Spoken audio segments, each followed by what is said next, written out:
What's up? This is Rebel Radio. What up? What up? This is DJ Newmark. This is Peanut Butter Wolf. It's your boy. It's okay. Keep checking out Rebel Radio. Rebel Radio. This is Rebel Radio. We're in the place right here. Rebel Radio is going down. Would you say Rebel Radio? Oh, wait.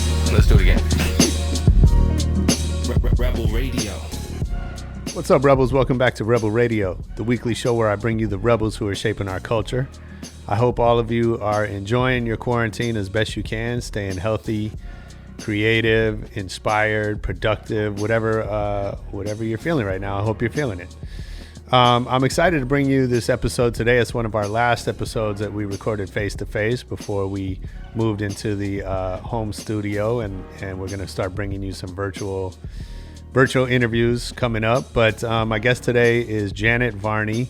We had a really fun conversation. I hope you're going to enjoy it as much as I did.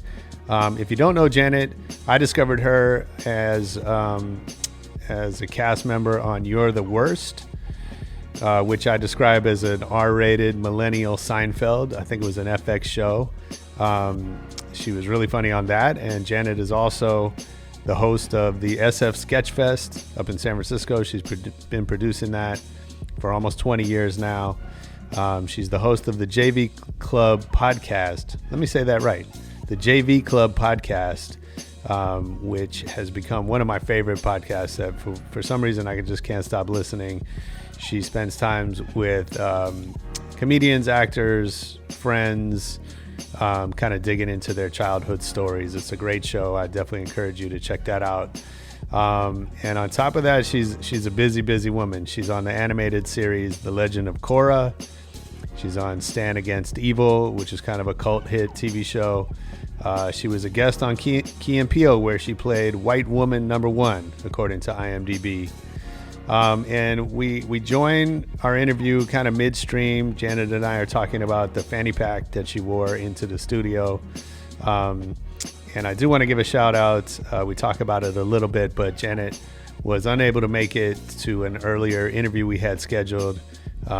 She felt bad, although she didn't need to. She sent us a box of cookies from my favorite bakery in LA. I think they're the best bakery, the best cookies in LA, a place called Deluscious down on Highland. They make a vegan chocolate chip cookie. I'm not vegan, but I really think it's the best cookie. So when you get off quarantine, go check them out. We went our last day before quarantine and stocked up on a dozen that we could put in the freezer just because who knows when we're going to have them again. So anyway, let's get into the interview right after our EDM.com track of the week.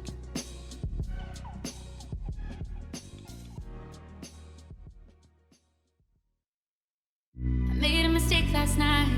Maybe I can make it right. Slide on closer, baby. We can talk about it. No need to be mad. Hate to see you sad. Yes, I know I'm crazy about your love. I know I'm a flirt sometimes. I know I get drunk some nights. I know I get way too high. I just wanna live it up with you. I know that it might be tough. I know when you've had it. Yeah, that was Chris Mack. That was Chris Mack with You, the EDM.com track of the week. If you like that one, get over to EDM.com and check out more new music. And right now, let's get into the interview with Janet Varney.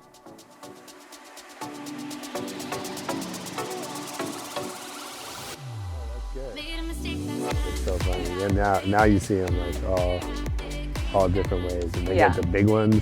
Yeah. That are like it's a backpack. Yeah, that probably would be. Then I really would then I would just hurt my back. Right. I'd feel like, why am I carrying books here? Exactly. But yeah, I feel like American Apparel that was the company that sort of blurred the line because they had fanny packs semi-ironically. Yeah. But then that sort of swept into the rest of hipster culture being like, no, actually. Well, I think that whole, I mean, good. That's a great point. And that brand was really at the forefront of ironic fashion. Yeah, underage models notwithstanding. Well, sure. But it's like full circle, right? Because it was not ironic, and then it was, and then now it isn't. Yeah. And people are wearing stuff for real. Yeah, exactly. Yeah, that's crazy. I feel like our whole culture has kind of gone through that. 100%. Even terms, things you say, I feel like. What's one for you? what's a thing? What's something you remember say that when- you're like, whoa, where did that come from? Yeah, well, I remember something very specific, which was everyone started shortening stuff, Yeah. like totes, blah blah blah, yeah. which was just silly. And then there was a certain amount of that I could accept. And then I remember a friend of mine, like years ago, I asked her if she wanted to come do Sketchfest, and she said like something can't unforge. Oh my God. And I was like, I'm going to No. strangle her. Yeah. We're done. And now it seems funny to me. Like years later, now I'm like, that's actually pretty funny. That's awful. Like it's great, but at the time I was like, no, don't you do that. Yeah. No, Now that's I feel terrible. like I've adopted it. It's terrible. So now I must be in the ironic phase, like years But that's the later. thing, like that's the nature of language and culture is like things get normalized. Yes, And so totally. the first time we see it, we hate it. Yeah. Or we don't understand it or whatever. And then, you know, little by little, everyone's in neon fanny packs. Yeah, And it's okay. that's right. Yeah. I'll tell you what I can't do. LOL. I'm too old. Like it happened. I was too old when LOL was something, and so like my friends who are even like a year, it feels like, younger than me use it, and I feel like everyone I know who's my age or older refuses to do it and Yeah. just will write ha ha ha ha ha ha. Right. Like even though it takes longer, there's something about LOL that like there's a certain age cutoff, I think, where people are like, I can't do it. I don't know. I can't do it. That makes me like you so much more. Really? Yeah, because so I've never sent an emoji or a Yeah. or will send that kind of emojis. abbreviation. Yeah. I've never in my life and will never. Yeah. I don't know if James, he's a lot younger than James me. looks like he might be an LOL. He doesn't I don't send know. them to me. I don't know. See, I wonder. Okay. He But I might- do send He doesn't send them emojis. to me, but he might send them to his girlfriend or Yeah. something like that. Yeah. But you know. Yeah. Well, there you go. You got to know your audience. Exactly. I like But the look, emojis though. no I like the judgment. You faces. do whatever you want to Yeah. do. I mean, again, it seems so silly to me that like, well, also when emojis first became like just a thing that came with your iPhone, my friend and I started playing a game where we would like do like I'm sure everyone was doing this, but we would just do 4 icons. We would send 4 emojis to each other Right. that represented a movie. Yeah. And then, so we would have to guess. I don't and think like, anyone else it was does. very fun. Nikki Glazer did that on her show. There was Oh, yeah? a whole board of emojis, and people had to like decipher what they meant. Oh, yeah, like yeah, they meant yeah. something. Like she had it all in emoji code. Yeah.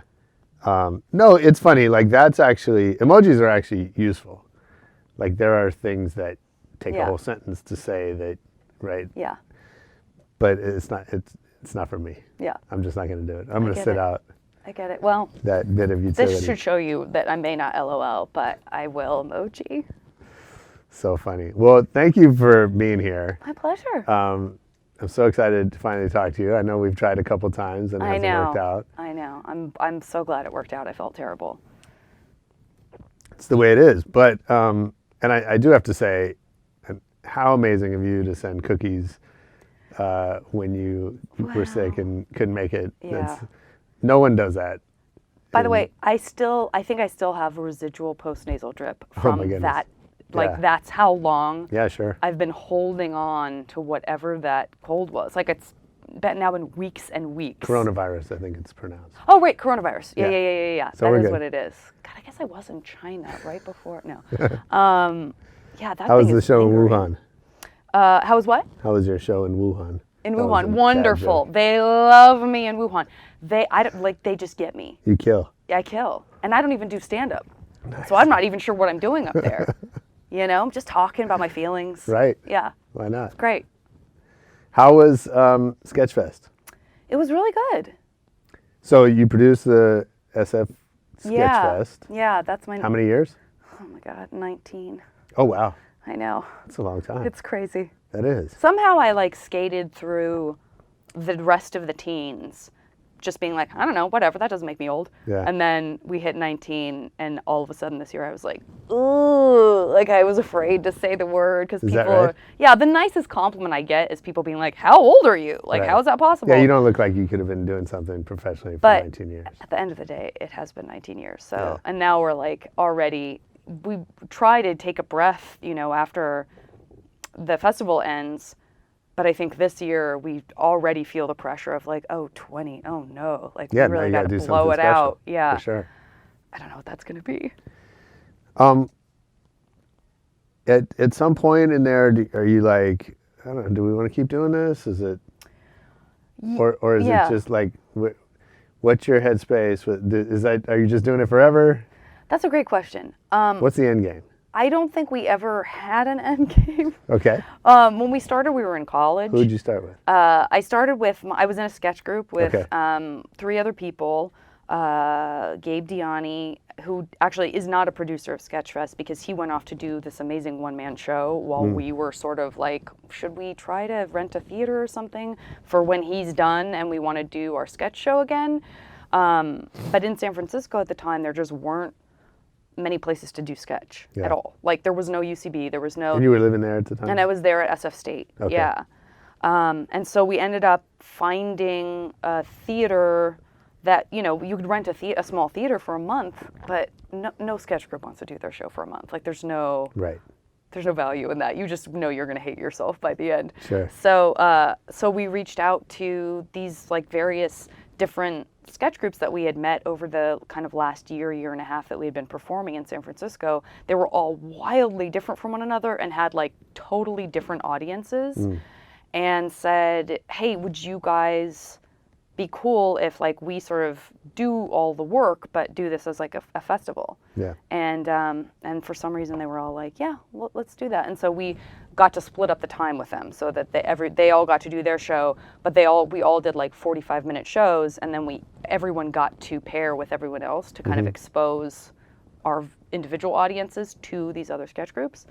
And you know, the paper was like real excited about these scrappy kids who were putting together this festival, so they gave us a bunch of coverage, and like Nice. I remember Robin Williams came, which when you live in San Francisco and do comedy is like the utmost compliment. Yeah. And we ended up selling out the shows and stuff, so we were like, I guess maybe we should do this again. And so the next year we went to like a theater twice the size, which was still just 200 seats. And then we kind of did like a outreach to people all over the country and stuff, and said, hey, if you want to apply, come, you know, we don't have any money, but like we'll come play with us. And San Francisco's a great city, so we had that going for us. And then it's just grown from there. You know, now we have a great staff and people who help us do the things that we used to do all of it. I mean, I would go like change the toilet paper in the women's bathroom, and then like wash my hands, then sell some tickets. And they'll be like, oh shit, I got to go pick up Fred Willard at the airport. Like it was very much, we did it all.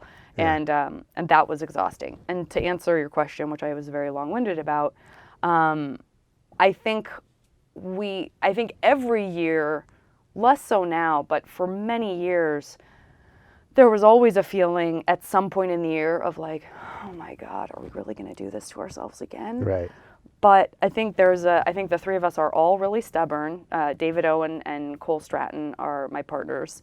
And, you know, I think it's one of those things where if you find the right partnership, and maybe I'm sure this is true of marriage, I think it's true of bands who stay together, as long as not everyone at once is like, I'm done with this shit. Right. Like, then you'll get through it. Sure. You know, there was never a time at which, it's not like there was ever a time when one of us was like, I'm out of here, screw you guys. And we had to be like, no. But I think that it was a situation where like at any given time, maybe one of us was, for whatever reason, like, this is so hard. And instead of leaning into that where you kind of all of you take that on, I think we were really good with each other about being like, I know, but like when someone else is kind of in the dumps about it, we're better at kind of rising to the occasion and going like, I know, but like we have each other, and like it always works out, and we're creating this legacy, or whatever stories you tell yourself. Yeah. You know, so we've stuck with it, and now it's like, well, we got to make it to 20. But do I think we'll quit after 20? Probably not. But we also don't have like someone knocking on our door going like, I want to buy your festival. That's not happening. Is that a big market? Is that like the acquisition of sketch? Well, it's not more than sketch now, but you know, sometimes people get bought. I don't even know. I think it seems like there's a possibility sometimes that, you know, like like Legendary could be like, we want to have a thing in the comedy space. But like I don't think that's going to be a thing. And I think even if it were, it would be really hard for us to go, okay, here, let's turn this into something corporate. Right. You know? Yeah. Because it's still just us. You seem pretty anti-corporate. I think for that experience, it would be really, really hard to have to answer Yeah. to someone because for the longest time, we've just been putting what we think is funny in. And so it would be weird to suddenly Sure. have, well, we don't feel that fits the brand. I think that would be very, very hard for us because Yeah, we've been doing sure. it so long. Of course. Yeah. Do you, so you mentioned the partnership. Do you guys have sort of clearly defined, what your role is versus your partner's? Or is it just free for all? Yeah, it's kind of a free-for-all. There's definitely departments that, again, it's sort of by default was a thing where I just kind of very early on, I think I was like more interested if looking at all of the stuff, like what are my skills? Okay, well, I've been, I'd worked as a project manager for a design firm and worked like in I did a bunch of accounting in this other job in this like upscale home furnishing store. So I felt like at the beginning it was like, well, I can manage the budget with the help of my two partners. My friend Cole was always more sort of artistic and, was like very detail oriented about stuff like what the program was going to look like. And, and also my partner David was like that. And then, it just sort of organically grew where I kind of ended up, once we could hire more people, I was sort of in charge of the people who were then booking the hotel and buying the plane tickets. And one of my other partners was in charge of kind of the design of everything. And then my other partner was kind of the liaison for tech and for marketing. And so it's kind of happened organically, but we still always apologize to the staff because it is like a three-headed monster. Like there are definitely things where I'm 100% sure that without knowing it, we give different answers. Right. So we always say, like, please tell us Yeah. if you're getting two different answers because we may not know that. And like, the idea of having someone tell you one thing and as a worker, that would make me crazy. And it has made me crazy, Where you're like, but Of nobody course, did, yeah. Yeah, partnerships are hard. They're really hard. And so, you mentioned bands, and I've known a lot of bands who, they hate each other after a while, or they break up right as they've gotten famous because suddenly they realize like, oh shit, we made it. We're stuck with each other, Right. and then something just implodes. Absolutely. Yeah. And it's I could. There's a long version of like what a terrible path that is to for all the right reasons. Yeah. But I used to work with Linkin Park, and they had a really interesting setup where they had formed these committees. Oh wow. And so That's not a word I ever would have associated with Linkin Park. they are really organized. Yeah. And very like it runs. I mean, it's a business. Yeah, that's great. And yeah, not what you'd expect from a bunch of rockers. Yeah. But like so there was the one guy was in charge of all the visuals, one guy was in charge of the money. Yeah. These other things, and we would have these conversations, and they would often say, "Well, I don't agree, but that's not my area, so I'm gonna go with whatever the majority or whatever the person in charge." And I think that's so important. Yeah. Because you're not always going to agree. Yeah. And then it's like, well, then what? Yeah. No, it's true. And I think also there's something to be said for, like, feels grossly name droppy because cool. I'm proud to be close with him, but also like it's been such a long time that we've been close that I'm also like, please don't think this is me like, hey. Also, if you're not a sketch comedy fan, this will mean nothing to you. Oh, but even better. I was a huge fan of Kids in the Hall when the show was on and saw them and stuff, and then by virtue of doing the festival and then being down here and like auditioning for stuff, I ended up working with Bruce McCullough really early on when I first came down here, and we just became really close friends. And I love his family, and they just moved to Canada, and it's been really hard. But that's a situation where you can really see once you sort of know the dynamics, and they're very upfront about it, but like the arc of their relationship together as bandmates, because that's essentially what they are. Yeah. It absolutely was like love each other, young, rebellious, kind of always argue, and then like, oh my God, this is so hard and insufferable, and then we stuck it out, and now we love each other and we're family. Yeah. And I think that's something that I think, honestly, that's my advice for any band or any group of people who have come together to make a thing, who are creative and temperamental or sensitive. Even if you're not temperamental, it's Sure, like, yeah. you know, it's your Yeah. blood, sweat, and It's your tears that are going creation. into these things, is allow for the possibility that it, like a marriage, it will be hard at times, Mm-hmm. but the longer you stick it out, if you are working through your stuff, for me, my relationship has only gotten better with my partners, and that is not because we always got along and everything's always been golden. Yeah.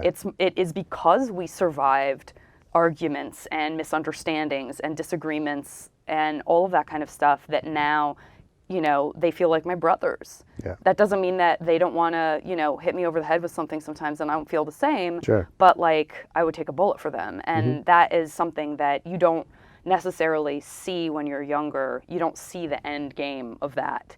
Yeah, of course. You feel like, oh, it's just going to get, like, if it feels like it's getting hard right now, it's only going to get more difficult and I Right. should just, you know, bail out now.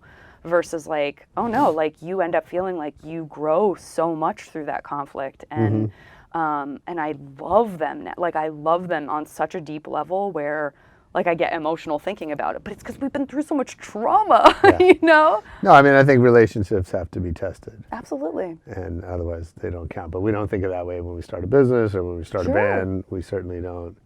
You know, we're attracted to people for all the wrong reasons. Yeah.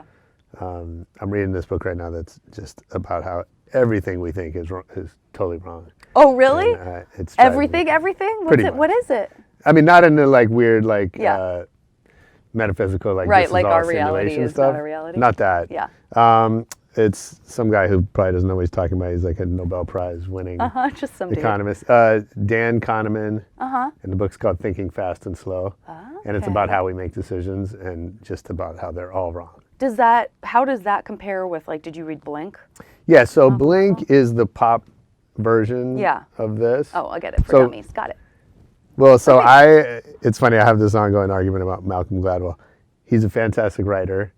I don't want to speak for his intent, but he writes as though he cares more about the story than the facts. And so interesting. a lot of his stuff is kind of factually wrong, but it makes sense. And there's like value. They're fables. Oh, wow. Okay. He wouldn't say that, Right. but I just figured that out on this show. It's brilliant. Oh. A moment of Just brilliance right now, on they're Rebel Radio. fables. Yeah, You they're heard it fables, here. right? So he Yeah. takes things and kind of pieces them together Yeah. in ways that teach us important lessons. Yeah. But so Blink is an example where he took some research from this guy and some other people and kind of just mainstreamed it. Okay.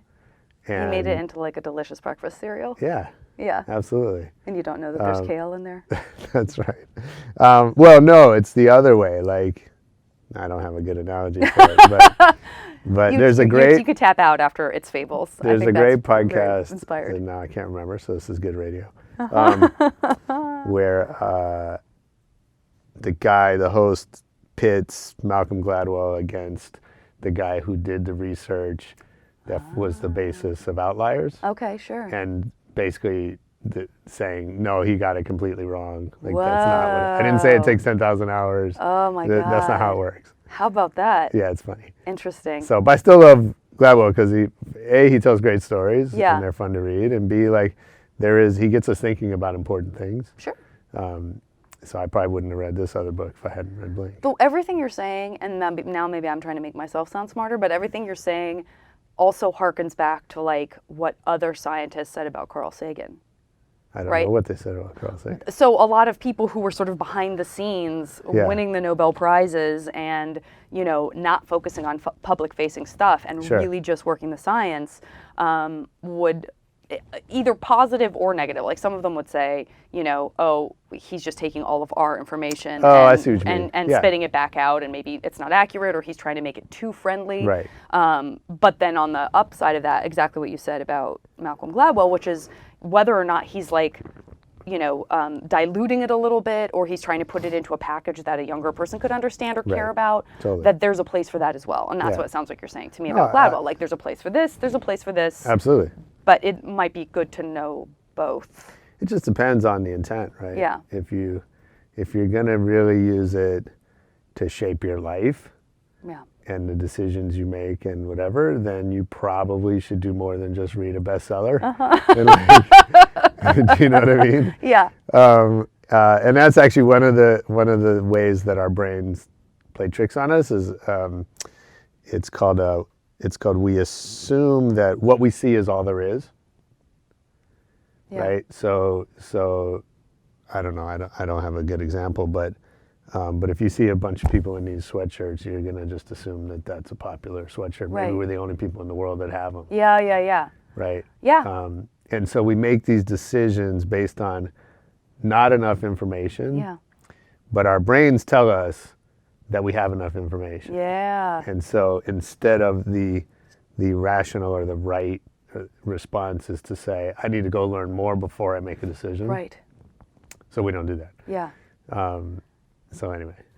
I'll keep talking We're about off this with you topic. all day. Yeah. No, are we off topic? Because No, I'll get we can right talk into about it. whatever you Because want. that reminded me of something else that I just Oh, yeah? listened to. Tell me. Which is, of course, now I can't remember his name. So again, really, really good interviewing going on right now. But this does not get into the metaphysical in that the scientists and mathematicians behind this work would say, go F yourself. This is not in any way, Sure. this is not metaphysical, but Yeah. there's this whole conversation happening about reality and consciousness Mm-hmm. and what constitutes consciousness and what creates it. And scientists who say it's just a byproduct of our brains. Right. It's totally incidental. It's meaningless. And then there are other people who are saying that's very lazy. Just because we can't explain it Right. doesn't mean that we should dismiss it.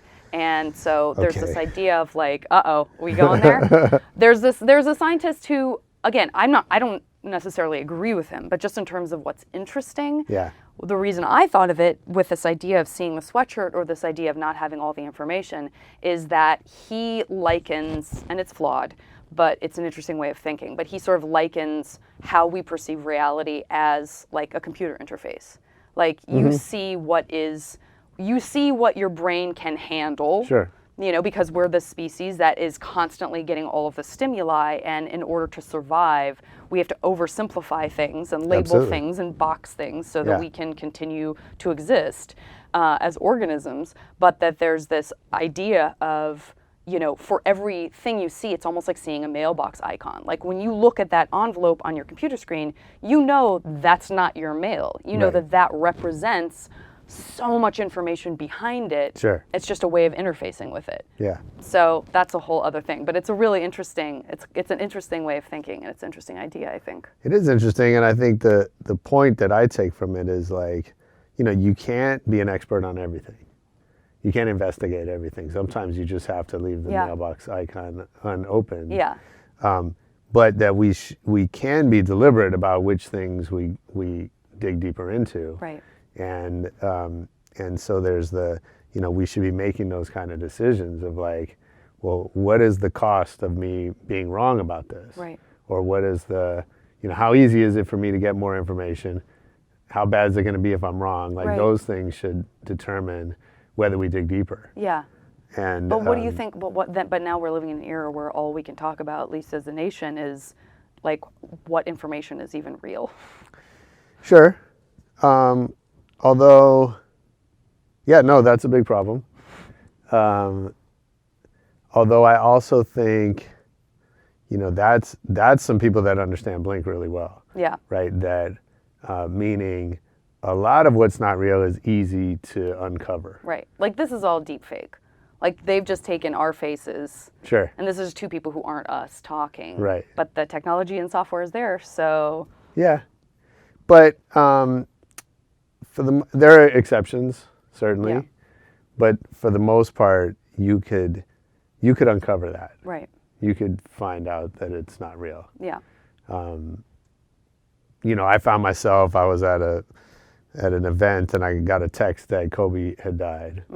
And my first reaction was I looked up, I went to TMZ and I went to, Google and tried to see, is that real? Right. Because it could easily be a hoax. Yeah. And I don't think I did that, I don't know who the last person was, but I don't think I did that 10 years ago. Right. You just get some news and you assume Yeah. that it's real. I wonder if but did you do that when David Bowie died? No. What do you think the difference is? Because that He was was old. recent. That's it. I think because that's what I'm the And I there's didn't very get a text specific like, set of oh my God, David circumstances. Bowie died. Yeah, you like know what I I mean? did. Do you know what I Okay. mean? I got Yeah. both. Fair enough. But I think there's something really, really specific about Kobe and who he was and what he represented and the set of circumstances Yeah. that, you know. Yeah, I mean, it was... Or Prince, that was like, that shocked people. Sure. But it wasn't, I was just talking about this with someone, like the idea of people who are, someone like Prince or someone like David Bowie, it's easy because they're both musicians, but they have this enormous legacy of work that you can separate from the person. Sure. Whereas like, and yes, they were older, but when it's someone like Kobe who sort of represents vitality, represents athleticism, represents life, and it's in his body and flowing through his veins. Yeah. And you don't think about just something like, oh, a painting he did as separate. It's like him as a presence. I think that was one of those things that was just blew us all away. It was a sense of like, oh my God, like mortality is punching us in the face right now in such a profound way. I find that so interesting. I mean, I'm noticing my own reactions to different deaths, and there's a lot that I just don't care about, and I don't mean that in any, I'm not saying that to be mean to those people, but I think in general, I have a sort of detachment. Like, I understand we're all going to die. On some level that sucks, but it also doesn't. Yeah. It just is. Yeah. And I think we'd all be better off if we were more okay with that. Oh, for myself sure. included. But Our that culture doesn't mean can't accept that at all. Sure. Yeah. And so sometimes I find out that someone died, either a family member or a famous person or whatever, and I'm like, okay, like other than for a second of awe, and then I don't care. Yeah. And then Kobe, who like I don't really care that much about. I'm a Warriors fan more than a Lakers fan, and I have massive respect for him and what he stands for and what he accomplished and all that. But for whatever reason, I was like more bummed out about that than some other people that I had assumed I would care more about. Yeah. Do you think that it was also just like that he was not alone, and there's a lot of tragedy surrounding like maybe people? I don't know. Yeah, I mean, I think how we die is so important. Like in terms of people's attachment to it, right? Like this same book, they talk about the media's overemphasis on terrorism, which kills very few people in the scheme of things, right? It says even in Israel, more people die in car accidents than they do from terror attacks in Israel. I guess it's hard to beat car accidents, man. Yeah, right. Yeah. But because it's being done to us, and there's a villain, right, or a perpetrator, or whatever, right? Like it's a sexier story. It is, right? And so the media latches onto that, and there's profit motive for them there, but even without the profit motive, right? Right. Because there's no profit motive for us as consumers of that, right? And yet we want to talk about a terror attack much more than we want to talk about. My dad lives in China, so I'm talking to him about the coronavirus. Yeah. And he's like, "Yeah, I'm fine. I have a mask. He's kind of holed up in his apartment." But he's like, also don't forget the flu is killing way more people than the coronavirus, and no one cares. Yeah.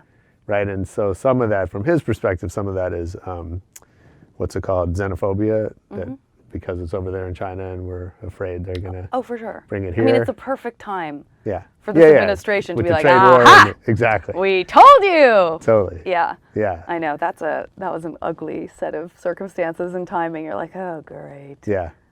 Enjoy exploiting at this as well. Like, of course. Okay. But, sure. I mean, it makes sense. It's the same. I mean, it's not, we like things that feel like they're exotic. Yeah. Because it makes us feel safer. Even though we're terrified of it happening, there's also the reverse effect of like, secretly we know, I think, that the chances are still, but no one wants to think about dying when they get into their car because they need to drive. You tell yourself like, well, I got to drive to work every day.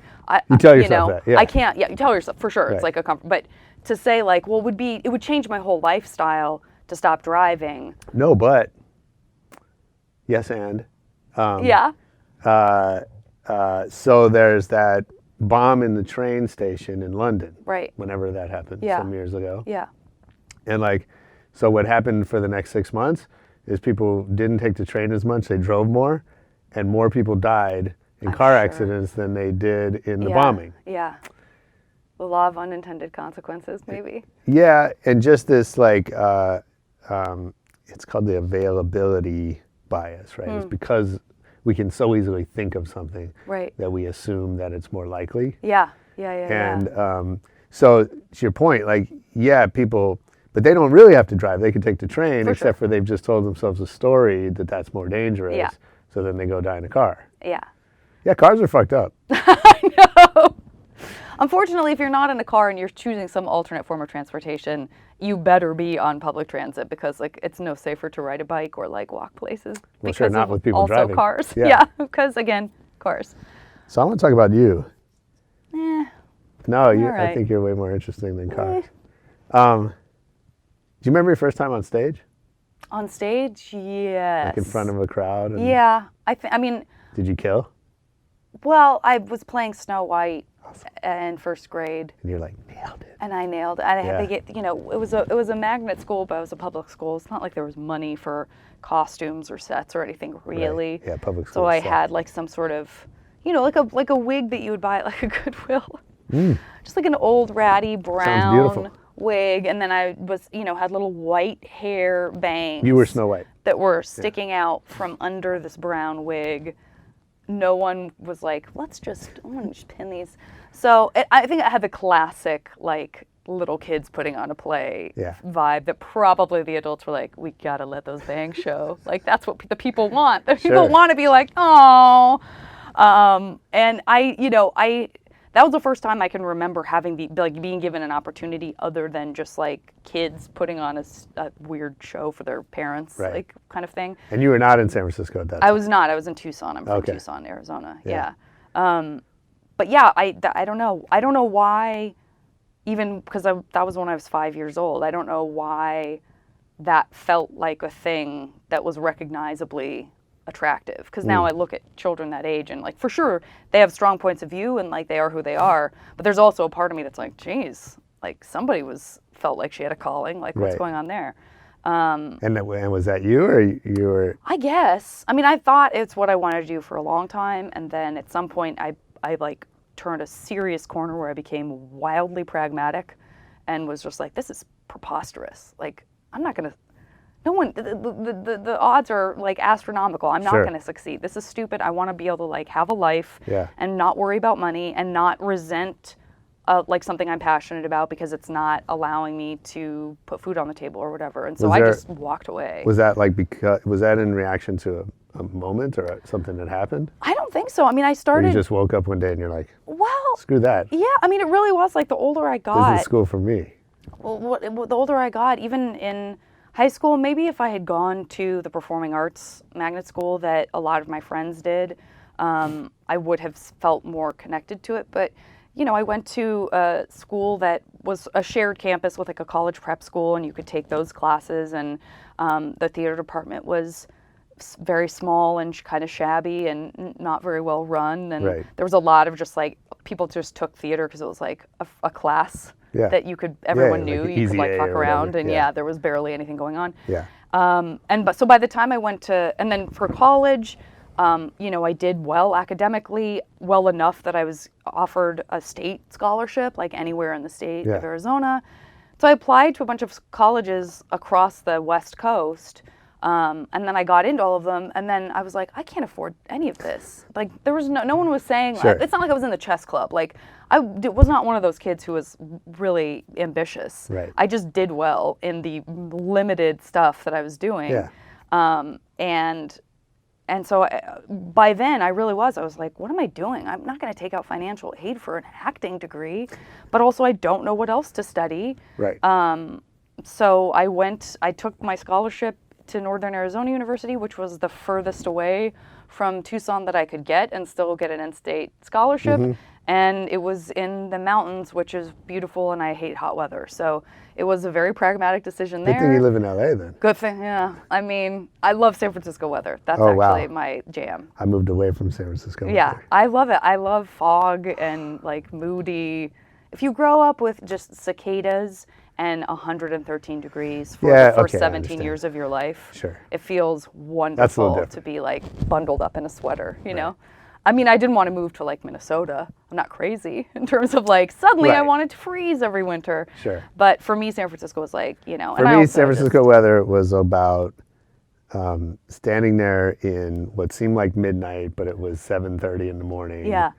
In wet, sloppy weather, waiting for the bus to Yeah. go to school. I get And it. you never have the right clothes because For sure. there just isn't. It's Yeah. not cold enough. You're or never prepared. Yeah, it's Yeah. just wrong. I So anyway, still love it that's though. my own. But it's true. You're not Nonsense. like my perception of the climate where I was also true, even though people also are like, "Oh, I'm such a desert rat. I Yeah, love that yeah, dry yeah. heat." Totally. So you're not wrong. And there are certainly times in San Francisco where I'm like, "Oh my God, this Right. sucks." Yeah. But overall, that's my preferred weather. And so when I quit school, moved to San Francisco. Much more interested in being in San Francisco than anything I had cared about to that point. Like, Okay. didn't care what I did, just wanted to be in San Francisco. Yeah. And so, yeah, so then I was gonna just like pursue a whole different degree, which I was gonna do like architecture and interior design and stuff. And then I found out that at SF State that fell under the home economics degree. Awesome. Would have had a degree in home ec. That I was is- like, I can't do it. I That's can't do very- it. I that's- cannot do this. So I went back to theater because that's where I had credits. Right. But it was all very sort of like, it wasn't like, I can't and believe then they I'll still be a had- star. I can't believe they still had a home. They can't still have a home economics I degree. hope not. I mean, That's you amazing. can't, there's just too much stigma. Like, Sure. you got to walk away from that. Yeah, it's home not ec. very woke. Yeah, it's not very woke. And a lot of stuff fell under that too. It was Oh, like, yeah? oh no, yeah. Nice. Just felt like everything, like Yeah, just so stuff many that things. That, they like don't know no what one to is do with. none of these like principal studies. No one is going to want that umbrella. So That's hilarious. yeah, so I was very like, so people I know who have known me, who knew me when I was in junior high, are like, I always knew you were gonna. Really? And I'm like, no, there was like 10 years where I was so Sure. just like, I scoffed at the idea of being in entertainment, And do you think that was, I mean, you described that as a very practical decision. Do you think it was, or do you think it was a bit of, resistance? Yeah, you I had think it to was overcome? both. I think it was the fear of what if the thing I'm most afraid of is true, which is that I Right. can't make a living doing it. And, I think it's very common for a lot of people, maybe in other disciplines too, but certainly doing this kind of stuff to have imposter syndrome, to feel like, oh, Sure. at some point someone's going to realize I'm garbage. It's true in you most know, things. right? Yeah. So I think there was definitely that. I think there was definitely a feeling of like, I was much more, I think, a kid and a person who felt good being pretty okay at stuff I tried right away. Mm-hmm. And then if I was bad at it, I just thought, this isn't for me, I'm not Right. good at this. Rather than really being encouraged to try and fail at stuff. Was there something that you really wanted to be good at that you didn't get there with? It's not so much that. I think my mom and I are very similar in that she wanted to be an astronomy major, and then she started taking the math classes, and Sure. she just couldn't make sense of it. And Right. it has nothing to do with gender. It's just that she's Yeah, a it's PhD and is extraordinarily smart. But Yeah. and in that way, I'm not like my mom. But I think something similar, like there were things that I would bump up against. I really liked the sciences. I couldn't, like I've always been very good at, writing and language. My dad's an English teacher. My mom was a French professor. That stuff all felt very comfortable to me. I could never, and I've said this before, and I realize it sounds so stupid, and it probably sounds extra stupid to people who are, who have either a natural talent or have worked hard to become really smart and as far as math goes. But I couldn't, it was inconceivable to me that you could come up with an answer, but it could be wrong. Right. That seemed so unfair. Yeah. Like in my mind, what's fair is you go through a process, Right. and if you're you're- wrong, then you you're can't done. finish it. Right. You're like, oh, I can't get there. I don't know. But to go through this whole thing and then be like, it's 17, and then, see the big red mark and go, Right. but I worked on it. Yeah. That's how, this was my process. See how I got there? How can Sure. that be wrong? It's like, well, you just did it. You did it wrong. Yeah. Here are the 5 ways in which you did this wrong. Yeah. That was terrifying to me. And it still is.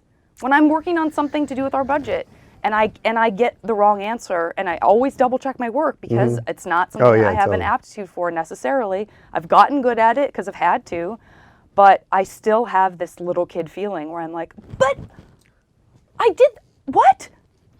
Well, yeah, I get it, it's interesting because now as a father, I teach math, right? Yeah. And along with everything else. Yeah. By the way, English, worst language I know it's so that exists. terrible for anyone It's to learn so who is horrible. not and born I, into and I it. didn't realize that until I was Yeah. teaching a little guy to speak. Oh yeah. And it's just it's nothing. crazy. Nothing There's makes all any yeah. sense. There's like 0 rules. It's terrible. Or too many rules. that Yeah, don't- too many rules that and too many conflict exceptions. with each other. Yeah.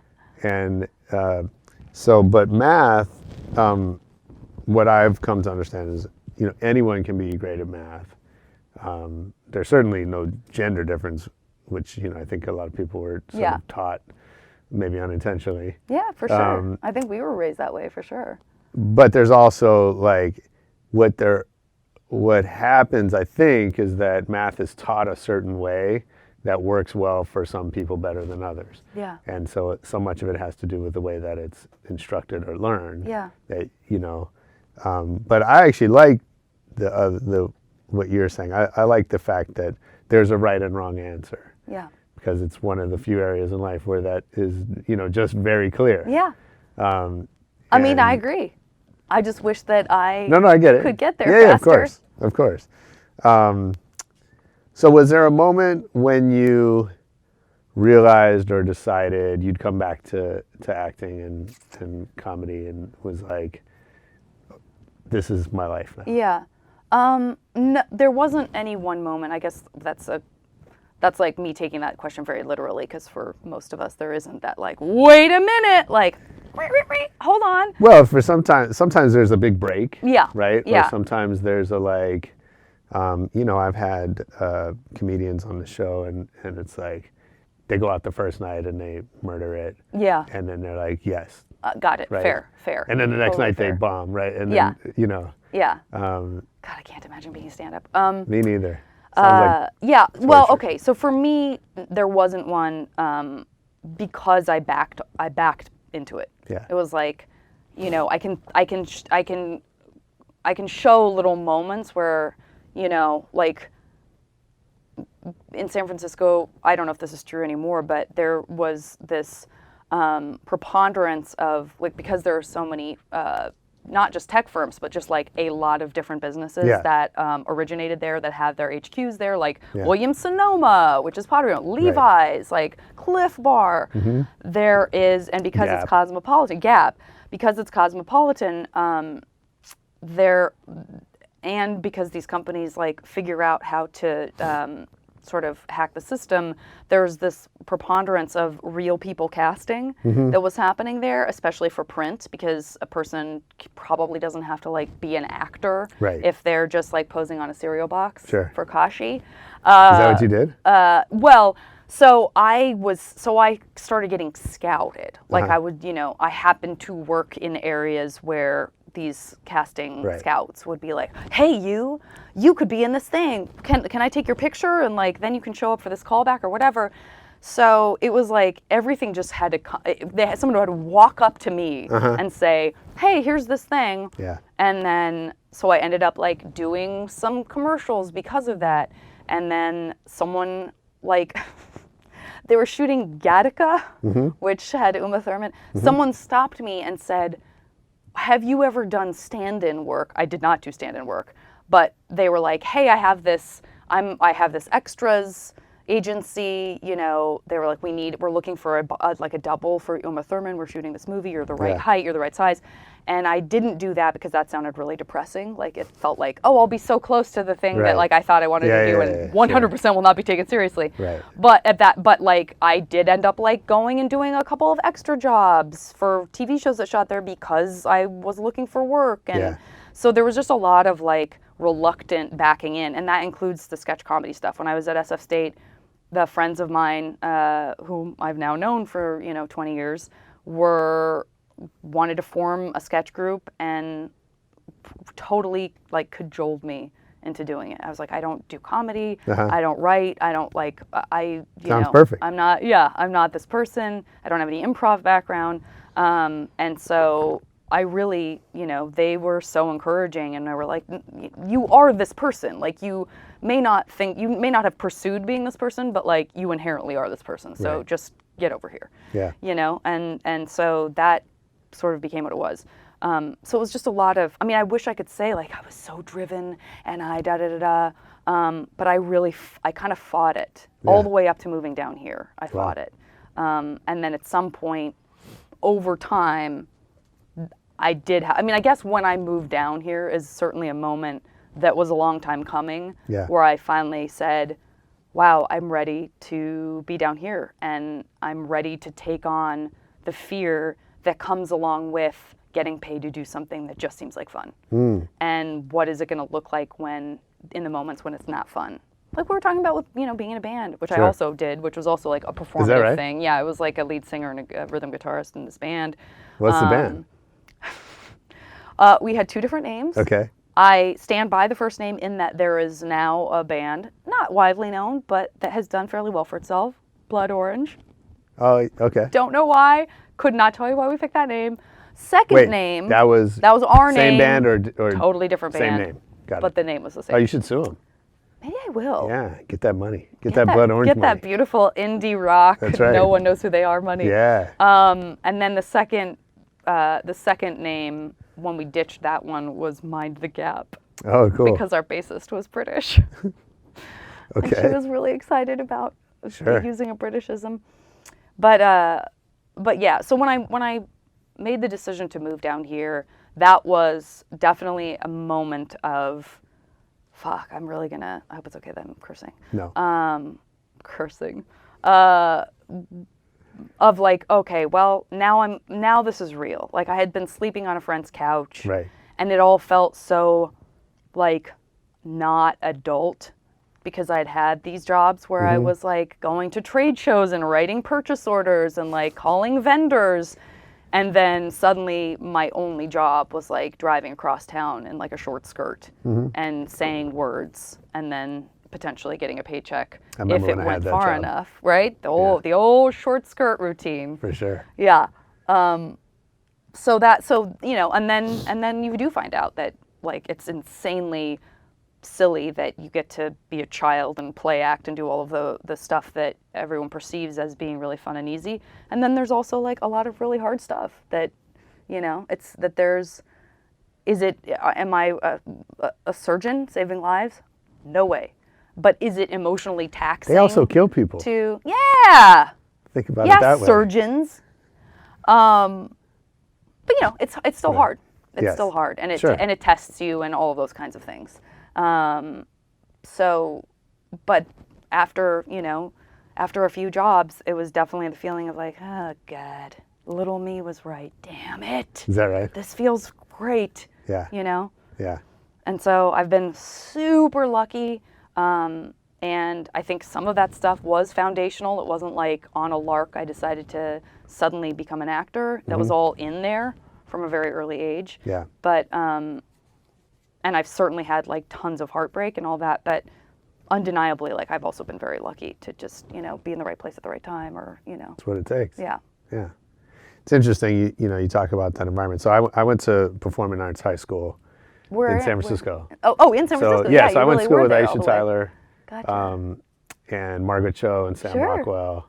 And I found out Aya Cash went to our I've learned on your show. Yeah. She went to the same school. I'm obviously much older, but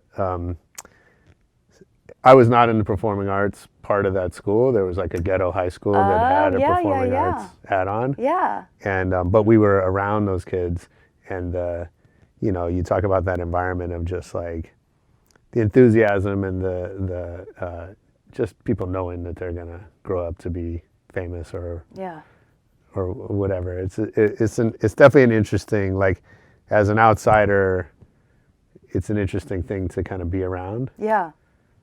I mean, I can't imagine that because I didn't even, like, I didn't, there were like opportunities in Tucson that I didn't pursue at all. Like, you know, there were like community theater, or like there were little agents. I remember this kid that I went to school with was like on a Nickelodeon sitcom that was shooting there. And that was never, like, it was just kind of school stuff for me. And no one anywhere in my world was like, this could be me, you know. It wasn't San Francisco, it wasn't, you know, I didn't have anyone around. And it's not that kind of, like really, unless you live here, like, you don't see that for the most part. But the same, you know, the people you listed in San Francisco, like, I definitely believe that there are those high schools where people are, there aren't, you know, it's not like you're going to Crossroads, but like, that people are like, yeah, this is real. This is a real thing that could happen for me. Yeah. You know? And that's like worlds away from how I felt. Yeah. It's interesting to see. Was there a role, because now you've done a ton of TV and create your own show, and was there a role when, like, you know, people started recognizing you on the street, or when you started to feel like, I don't want to say that you've made it, because that is probably not the way to describe it. Yeah, I don't know how everyone has such a different, on any different day, you can, you know, you can be like, I'm a piece of, you know, and then on other days, like, I'm so Right. Well, when I got the Legend of Korra part, like, that was like externally someone saying, like, this will change your experience of your own career. So it's easier when someone just says, like, get ready, because then you self-fulfill that, and you know what I mean? Like, there's an element of that too, where you're like, well, I guess I'm noticing now that that things are different, but it's hard to argue with, like, the difference between, you know, being at the Atlanta airport and someone being like, I'll watch you on dinner and a movie, which is adorable and wonderful and, like, such a treat, to, you know, walking into this, like, previously established, beloved, you know, show that was the first series, Last Airbender. And so because this second show came in with all of those people, you know, doing the first Comic-Con that I ever did was San Diego, and it was in this hall of 5,000 fans. So going from, you know, the occasional this and that to like walking into a wall of sound was definitely one of those moments where I didn't know how to process that. It was completely overwhelming. Yeah. And it's not like they were there for me, but you could tell yourself that. But they were all there for me. I guess is what I'm trying to say without sounding like a jerk. No, I mean, they, you know, they were there because because Brian and Mike, the creators of the shows, had, you know, done an amazing job with the first series. But I became a part of that in a way that I cannot say didn't change my life. You know. Yeah. It did. Yeah. Well, I learned about you from Youre the Worst, which I love. So much fun to be on. I love that show. I describe it to people as like it's like an R-rated Seinfeld. Yeah, that's a great. Yeah, I've never heard that before, but that is very apt. Yeah. Yeah. Really fun, and sort of like had way more fun watching it than I kind of expected to. We gotcha. Yeah. Yeah. I really like your podcast. Oh, thanks. The JV Club. Yeah. Why? So tell me about that. There's like over 300 episodes. That's so nuts. It's crazy. I know. I can't believe it. So you like doing things for a really long period of time. I'm learning. I think I will just keep doing something until someone pulls the plug. Apparently. Like, that's pretty much. Yeah, you don't give up. Yeah, I'll just keep doing it. You don't know when to quit. I don't know when to quit. Right. It's muscle memory. So why did you do that? When I started it, which now has been like 8 years ago, I guess, or something, I remember, it seems funny now because I remember feeling like, oh, everyone has a podcast, which was so not true. Right. Now everyone really does have a podcast. Yeah, sure. But there weren't as many women in podcasting. There weren't as many women guests in podcasting, particularly in comedy.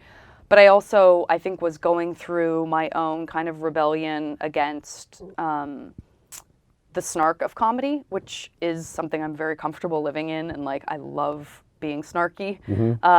But I think I myself was sort of hungry for like sincere conversation and like something that felt like if I wanted to talk about my real life feelings, that it wouldn't be verboten in a comedy context. Yeah. So that for me, that was like it sort of came together really quickly because I was like, I feel like Los Angeles is high school. I feel like I'm not hearing as many women's voices, which I never thought of myself. I mean, I was very much like the girl who had tons of guy friends and a couple of close girlfriends. So I would not have thought of myself as being the person that's like, you know what, I'm only going to interview women, which I did for a while, and then I started doing, you know, now about 25% of the year I interview men. But that was the impetus, and there was also something about it that was like, I think I felt very resentful of being put into these situations with a bunch of really funny, talented women where I was supposed to feel like they were threats to me. It made me so uncomfortable. And so for me, it was a way of like wanting to just say, no, these are people I want to know and I admire and I want to learn from and I want to laugh with. And so that was kind of the way I got in, was like, I don't want to pry into anyone's personal life necessarily now, but I want to get to something real. And that idea of like, gosh, sometimes it feels like I'm still in high school. Like I've never worried so much about how I looked or, you know, what my voice sounded like or what, you know, how I was valued than I did when I got back into acting. And so there was something therapeutic about that for me. It was very, very selfish. But it's turned out to be like this great device because people usually have enough distance from their teenage self that they're able to be really open and honest about it and vulnerable and be able to laugh about it, have a sense of humor about it without feeling like they're giving over everything that they're going through now. Yeah. You know? How has... what do you know now that you wish you'd known when you started the podcast? When I started the podcast? God, that's a good question. I don't know. The first, finally. I don't know if there is anything. You had it all figured out from the beginning? Well, no, I'm not saying that. I just,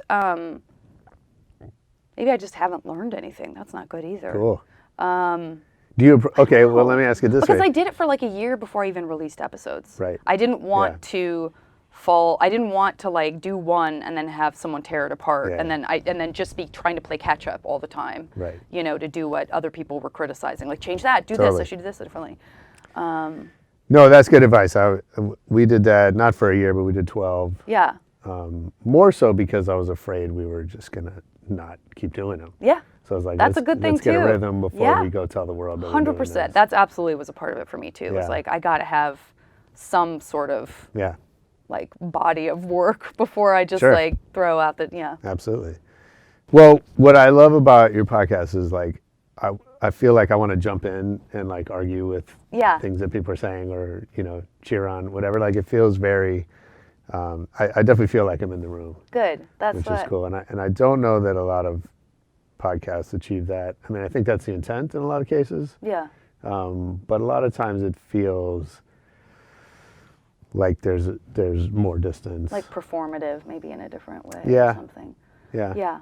I definitely, I mean, I'm very, like, I was approached a couple of years in about the idea of having it be like more of a talk show, like on like, oh, let's sell this to syndication and you can just be a talk show host or whatever. And I was like, I don't think I can do that. I think it can't be for what I'm doing and what I'm talking about and just kind of the vibe that has made you interested in the podcast. I'm afraid I'll lose that if you know, if I can't do it at my house, if I can't do it where people can come in their pajamas, like I might lose some of like once, you know, there might be more of an awareness on people who are a little more reticent. That might be the thing that makes the wall claying down. Yeah, you know? sure. I don't know the wall's claying, but you get what I'm saying. I mean, it's interesting because I've heard you talk about that you're in your house and I wonder how that changes the dynamic. Yeah.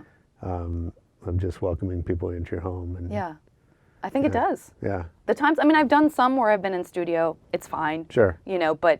So you don't like it here? This is awful. This is my worst nightmare. We get that a lot. And you have another podcast starting? I have another podcast that I've been doing for, now we're going to hopefully go into our third season. It's an improvised space comedy podcast called Voyage to the Stars. Okay. So it starts, and it's like, it's serialized in that, you know, the things that are happening to these characters have a beginning, a middle, and hopefully not an end, but or anytime soon. You know, I need to do something for at least 7 years before I give up on it. But it's Felicia Day, Colton Dunn, Steve Berg, Kirsten Vangsness, all of whom are very well known in various pockets of like TV and film and stuff. And it's so fun. I love improv. I love long form improv. Yeah. I love that as much as I hate the idea of me as a stand-up. But it's one of my favorite things to do. And so, yeah, we just played, I play this ship. I mean, I'm the sort of AI of this alien ship whose origin is unknown. And then eventually I get like a robot body that I can also project my, you know, intelligence into. So I'm more a part of having these adventures with these characters, but it's so fun.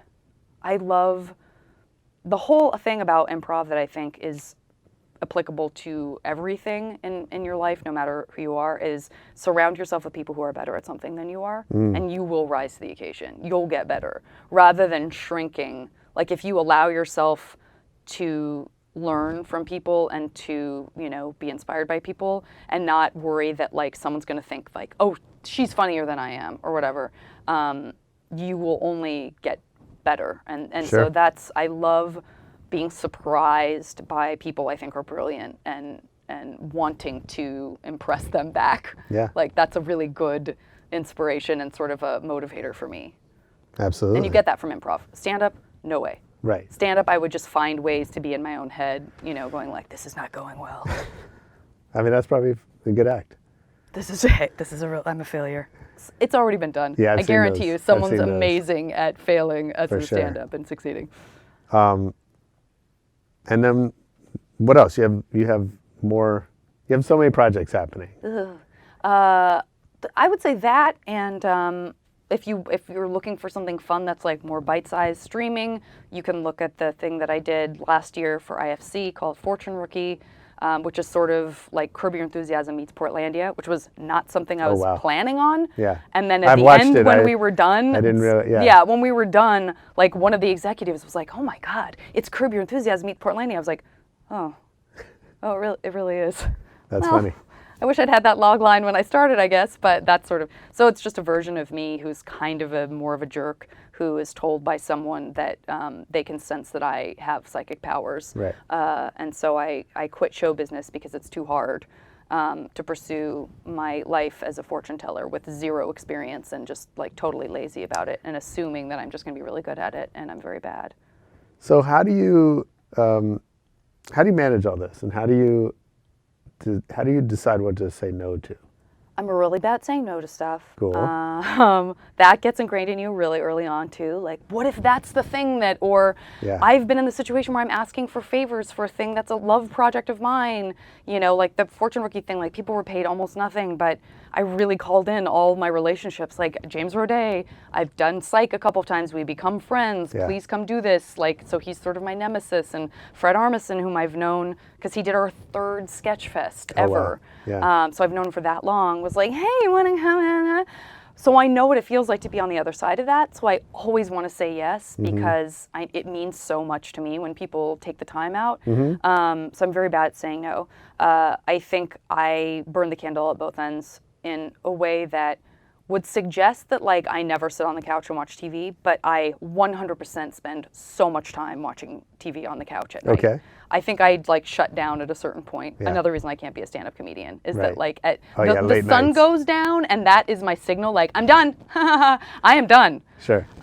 So it's Yeah, like I like a that. lot of like working really hard and just trying to be as like as sort of expedient as I can, and not like fart around too much during the day. Hence, I'm never on social media because like the time I put in is very concentrated. And then when it's done, if I don't decompress, like I would just go into like some sort of weird spiral and never work again. So how does never being on social media work Not well. in an era where well. you're expected to promote everything Yeah. you're doing on social media? I definitely get on and I promote.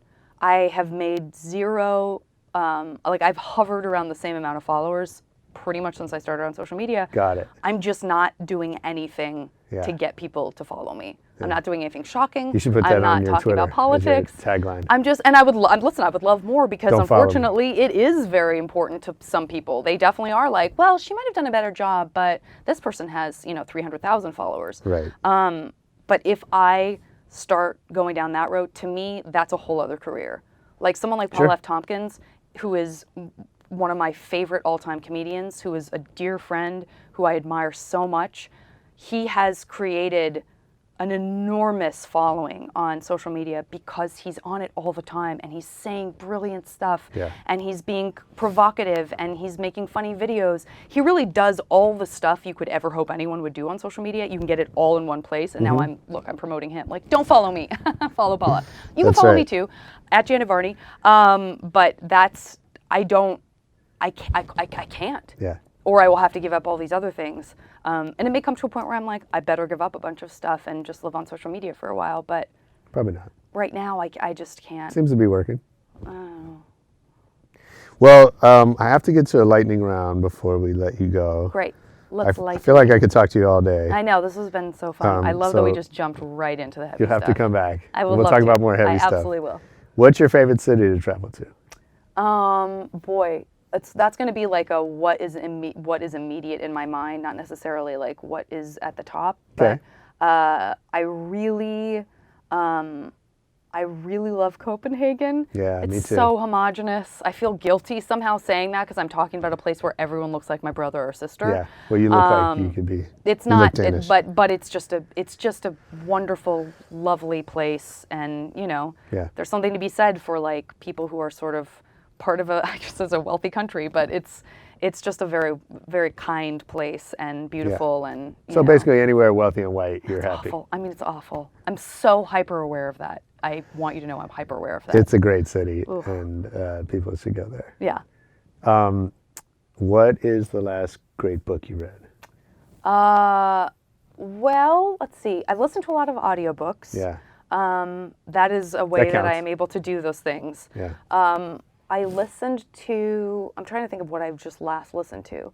I listened to a really interesting book called Savage Appetites, which Okay. is an author, Rachel, I cannot remember her last name, Savage Appetites, I'm glad I came up with a name.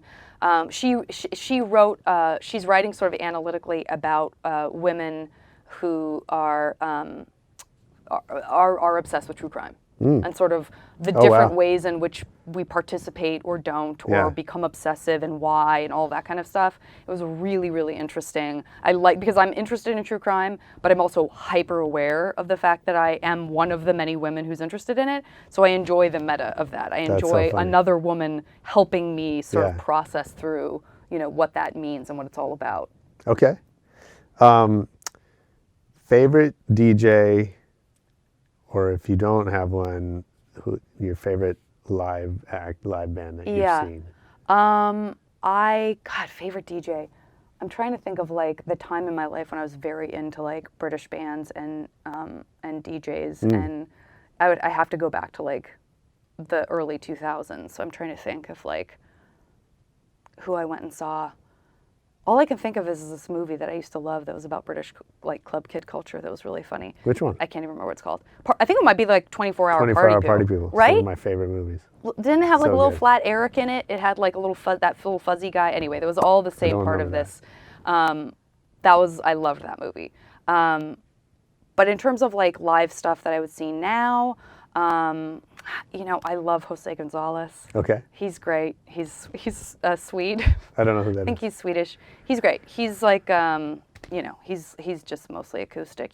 But he worked with like 07. That's how Okay. I found him. Nice. Is that he's one of those artists like Sia that 07 sort of pulled into the mainstream, and he's just awesome.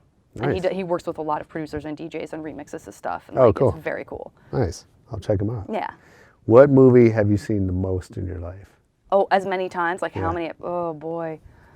That's a good question. I mean, I really loved The Man with Two Brains for like most of my childhood until I became 20, and then probably even still after that.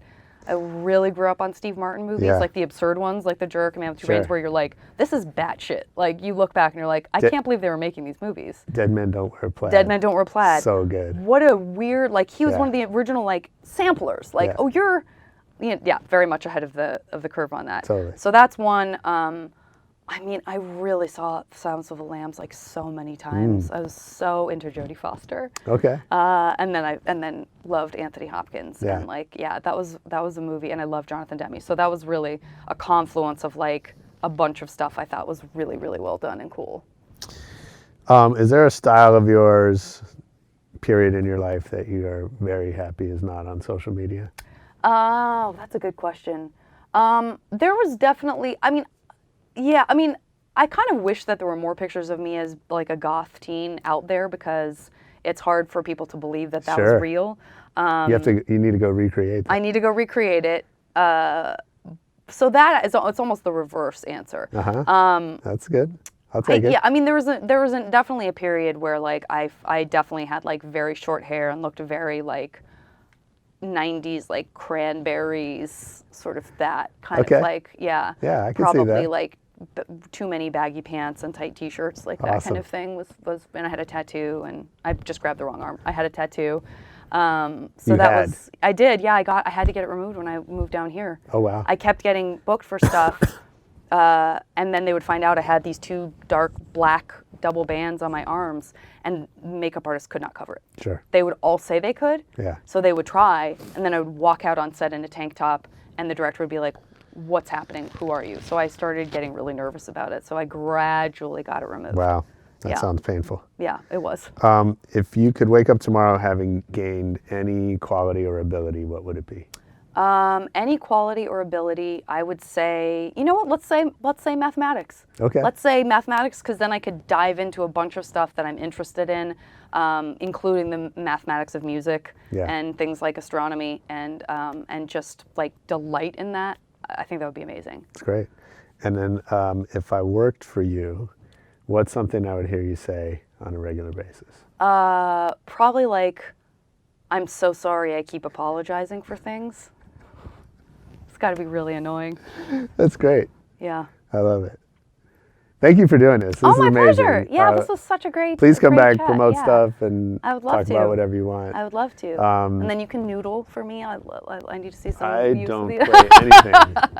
I have no talent. So we're going to have a good jam session. Musical or otherwise. Great. And everyone should be listening to the JV Club. Thank and you. Check out Voyage to the Stars. Voyage if you to like, the Stars. Goofy. I love the game. Next time you're back, I want to talk about the game you play on the podcast.